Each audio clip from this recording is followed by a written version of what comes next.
Welcome to Reddit Family Secrets, where trust shatters in an instant and the truth costs more than you ever imagined.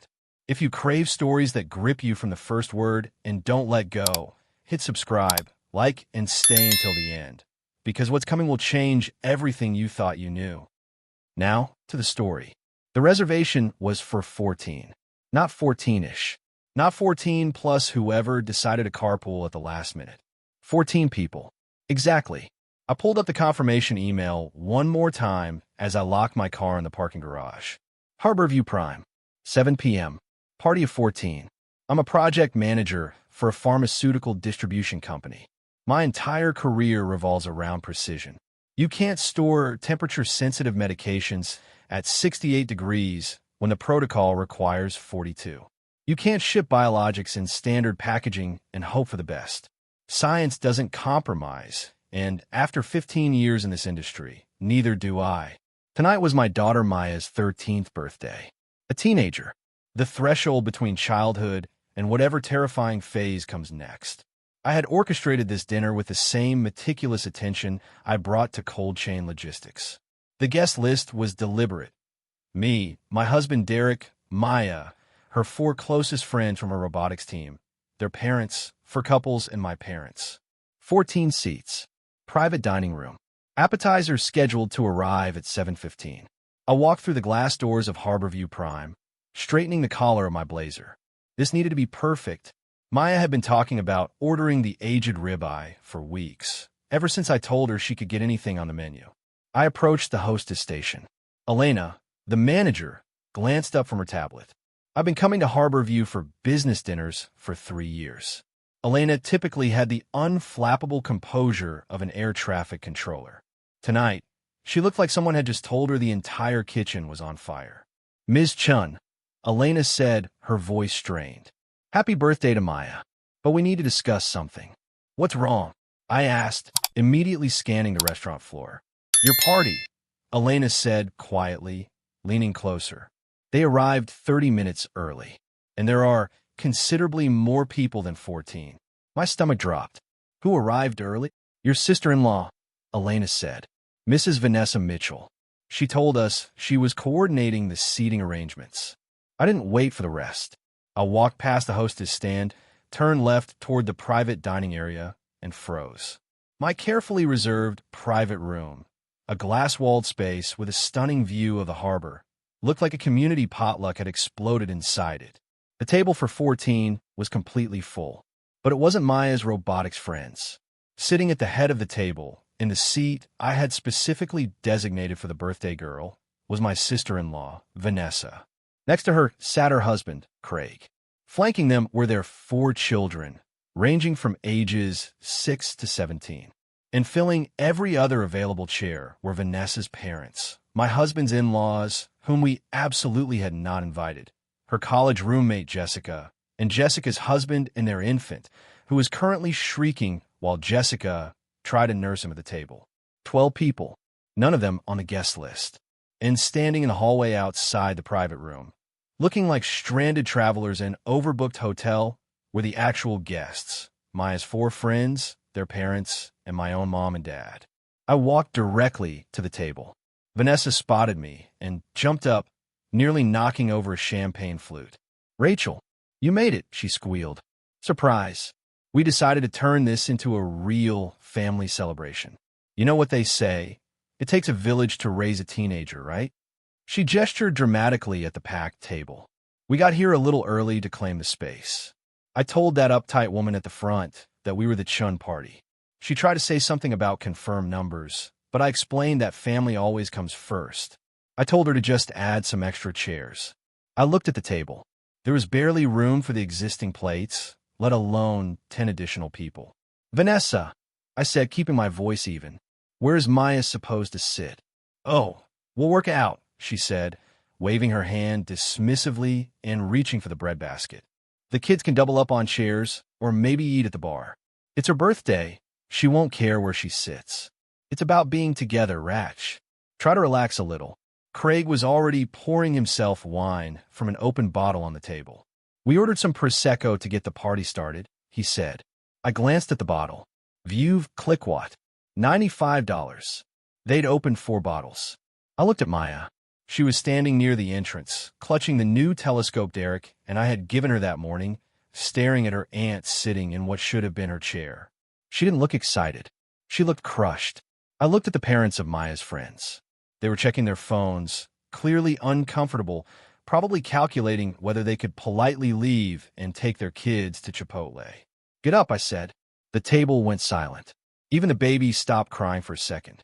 "Excuse me." Vanessa laughed, a sharp, nervous sound. "Rachel, don't be dramatic. We're family. We drove 90 minutes to get here." "You weren't invited," I said. "This is a reservation for 14 people. There are 14 invited guests standing in the hallway. You're occupying their seats." "Well, you can't just kick us out," Vanessa said, her voice rising loud enough that diners in the main room turned to look. "That's completely humiliating. Just tell the waiter to push some tables together. We'll make it work. The more the merrier." I turned to Elena, who had materialized at my elbow like a well-trained guardian angel. "Elena," I asked, "can we combine tables to accommodate everyone?" Elena shook her head. "I'm so sorry, Miss Chun. It's Saturday evening. We're at full capacity. Fire code regulations prohibit us from blocking the walkways.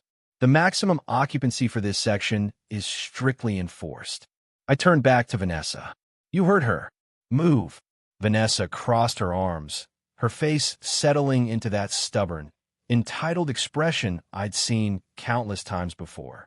The same look she wore when she borrowed my car for a weekend and returned it with an empty gas tank and a mysterious dent.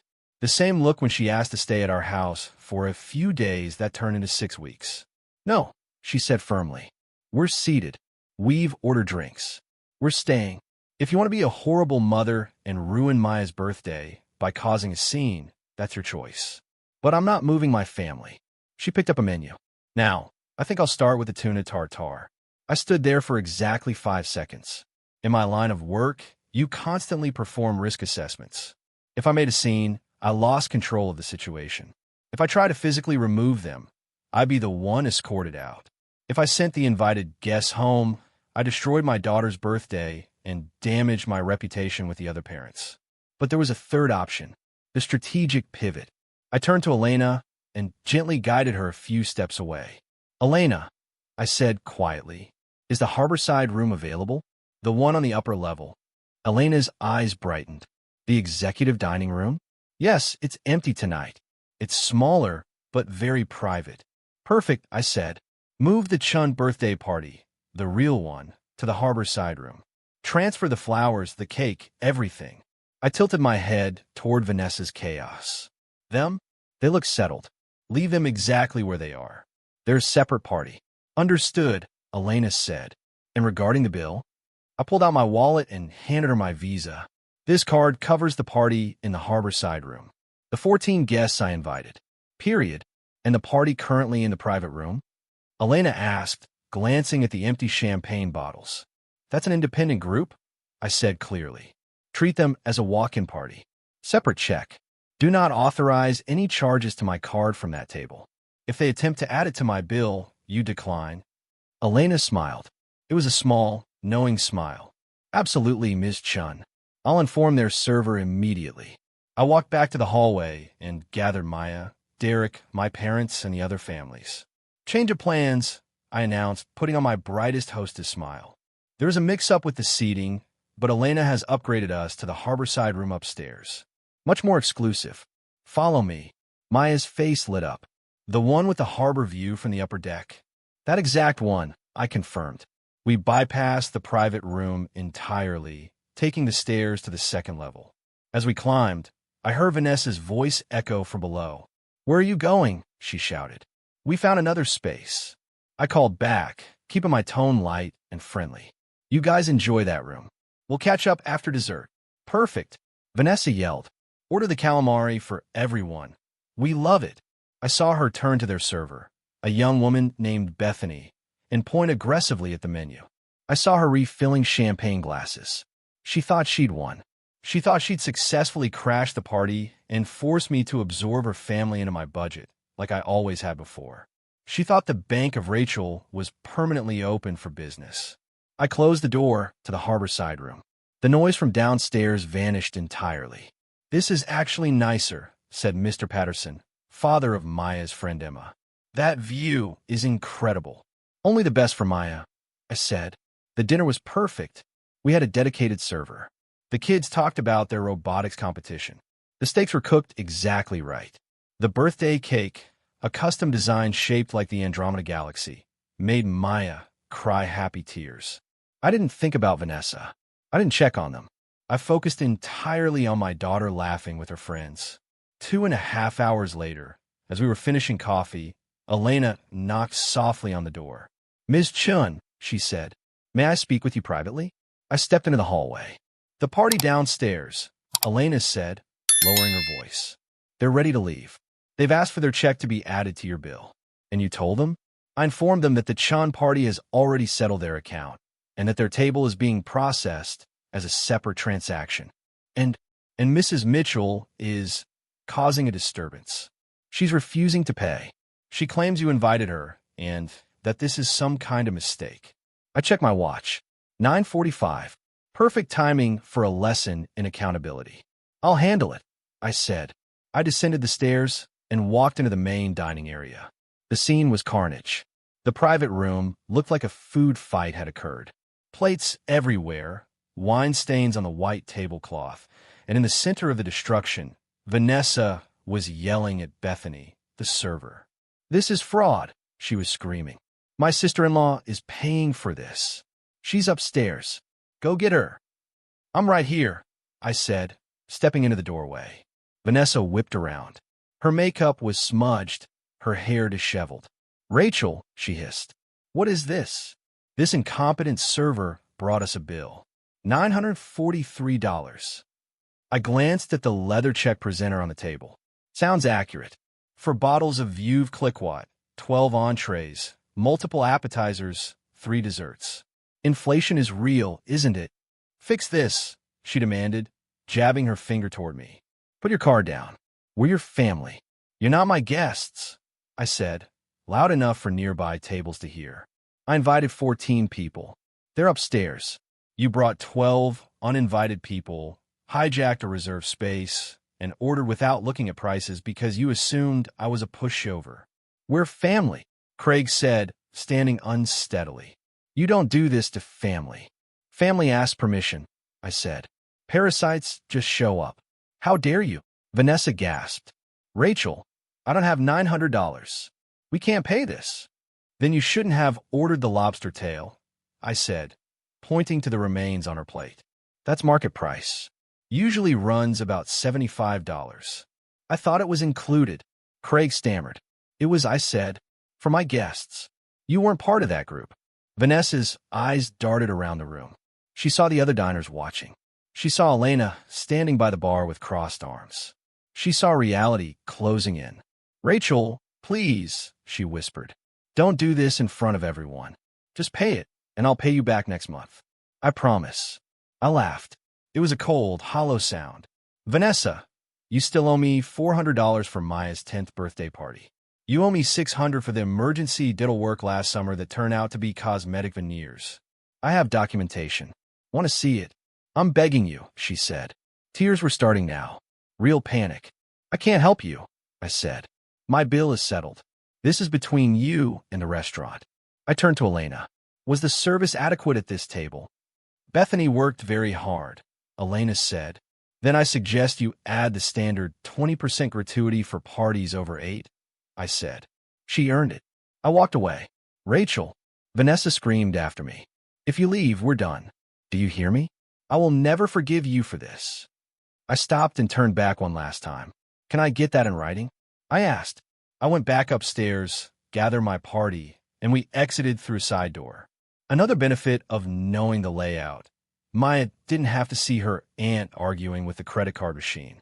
I got the full story the next morning from my mother-in-law, who'd been at our table, mortified by her other daughter's behavior. Apparently, Vanessa and Craig didn't have the money. They had 2 maxed-out credit cards and a debit card that was declined. They spent 90 minutes trying to get friends to Venmo them cash. Eventually, Vanessa had to surrender her driver's license and her Apple Watch to the manager as collateral, while Craig drove to 4 different ATMs to piece together enough cash from his overdraft limits. They were permanently banned from Harborview Prime. My phone exploded the next day. Naturally. Vanessa text, "You're a psychopath. You humiliated us in public. I hope you're proud of yourself." A wealthy woman crushing the struggling. Me. I'm not wealthy because I crush others. I'm comfortable because I don't order $95 champagne when I have $50 in my account. Vanessa text, "You've destroyed this family. Mom is devastated." Me. Mom is devastated because she raised a daughter who thinks manipulation is a bonding activity. I didn't block her. I wanted the evidence. I screenshotted every message, every guilt trip, every threat. I saved them in a folder labeled Vanessa, do not engage. The aftermath was predictable. Derek felt the residual guilt that toxic family members always install in their targets. "Did we go too far?" he asked me that night, staring at the ceiling. "Maybe we should have just covered half." "No," I said, taking his hand. "If we paid half, they would have learned nothing. If we paid it all, they would have done it again at Christmas, at Easter, at every family event forever. We didn't do this to them. They sat themselves down. They ordered the food. They drank the champagne. All I did was refuse to subsidize it." A week later, I received an email from Harborview Prime. It was from Elena. "Ms. Chun, thank you for your continued patronage. We sincerely apologize for the disruption to your celebration. Please accept this $250 credit toward your next visit. We have updated your account with a note. Strictly no unauthorized additions to reservations." I forwarded the email to Derek. "Look," I said, "we actually came out ahead. Maya's 13th birthday was saved. My credit card statement was accurate. And for the first time in 8 years, the next family holiday is going to be remarkably peaceful. Sometimes the best gift you can give yourself is a boundary that costs exactly $943.72 to enforce."